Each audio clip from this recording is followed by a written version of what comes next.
கர்த்தருடைய பரிசுத்த நாமத்துக்கு ஸ்தோத்திரம். கர்த்தர் அடியான ஒரு சாட்சியை நிறுத்தலுக்கு கோடான ஒரு ஸ்தோத்திரம் நன்றி தெரிவிக்கிறேன்.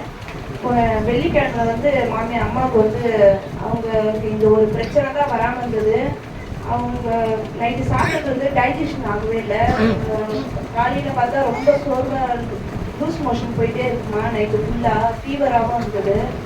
அவங்க பார்க்க ஏதாவது ஒரு உடம்புக்கு வந்தால் ஒரு நாள் டல்லாகிடுவாங்க. முகல அப்படி சப்பையாக உடம்புல ஒரு மாதிரி ஆகிடுவாங்க. அவங்க பார்க்கறதுக்கு பயமாக இருக்கும். அந்த மாதிரி ஆயிடுச்சு. என்ன ஆண்டவரே இவங்க அடிக்கடி இந்த மாதிரி இருப்பான்னு சொல்லிட்டு ஜபம் பண்ணேன்.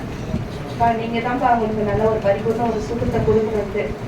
அவங்களாம் போகல. பசங்களும் ஸ்கூலுக்கு போயிட்டாங்க. அவங்களுக்கு லஞ்ச் இது வரணும். அவங்க தம்பி கூட தான் அனுப்பிச்சி வச்சோம். அங்கே போனால் அந்த லூஸ் மோஷன் கொஞ்சம் சீக்கிரமாக இருக்குன்னு பார்த்தா அவங்க 7 பாட்டில் ட்ரிப்ஸ் போட்டிருக்காங்க. ஆன்டிபயோட்டிக் ஒரு 3, அப்புறமா அந்த அந்த இதெல்லாம் போட்டிருக்காங்க. செரல் வாட்டர்லாம் நிறைய போட்டு அவங்க நைட்டு வீட்டுக்கு வரும்போது 9 மணி ஆயிடுச்சு. அந்த அளவுக்கு ஒரு பலவீனம் வந்தது. ஆனாலும் கர்த்தர் நல்ல தேவனுடைய கிருபையான நல்ல ஒரு விடுதலை கொடுத்தாரு. நைட்டே சொன்னம்மா, நீங்கள் காலையில் உற்சாகமாக நீங்கள் இனிமேல் ஆண்டவரை தேடணும்.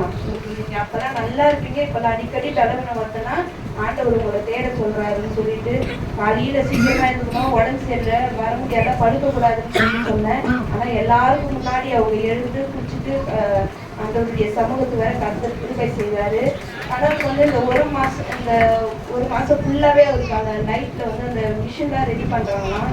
அவர் எல்லா பொருட்களும் அவர்கிட்ட கொடுத்தனால அவர் நைட்டு வேலை ஃபுல்லாக நைட்லேயே வேலை செஞ்சுட்டு இருக்காரு. இப்போதான் வீட்டுக்கு வந்தார். அவர் வர முடியல. ஆண்டவர் அவர் மன்னிக்கணும். அவங்களுக்கு அவங்க ஜெபிச்சுக்கோங்க. அடிக்கடி வருகின்ற பலவீனம் எல்லாருக்குமே வருது. இப்போல்லாம் ரொம்ப பலவீனமாக அந்த மாதத்தில் நிறைய ஒரு பலவீனம், மருத்துவமனை அப்படியே போயிட்டு இருக்கும்படியாக இருக்குது. ஆனாலும் கர்த்தர் எல்லாமே நன்மைக்கு அவர் இன்னும் அதிகமாக தேர்தல் செய்கிறாருன்னு நான் விசுவாசிக்கிறேன். இன்னும் சபை மக்கள் எல்லாரும் ஜெபிச்சு கொள்ளுங்க. எனக்கும் அந்த அதிகாலை பிரேயரில் வர முடியாத தடை இருக்குது. அதுக்காகவும் நீங்கள் எல்லாரும் எனக்காக ஜெபிங்க. நான் திங்கட்கிழமை அதிகாலை பிரேயரில் கண்டிப்பாக அதை நம்ம எழுந்து ஜெபிக்கணும்னு சொல்லிட்டு ஒரு விசுவாசத்தோடு இருக்கேன். ஆண்டவர் என் விசுவாசத்தை வர்த்திக்க பண்ணுவாருன்னு விசுவாசிக்கிறேன்னா தேவன் அந்த சாட்சியை ஆசீர்வதிப்பாராங்க. அமேன்.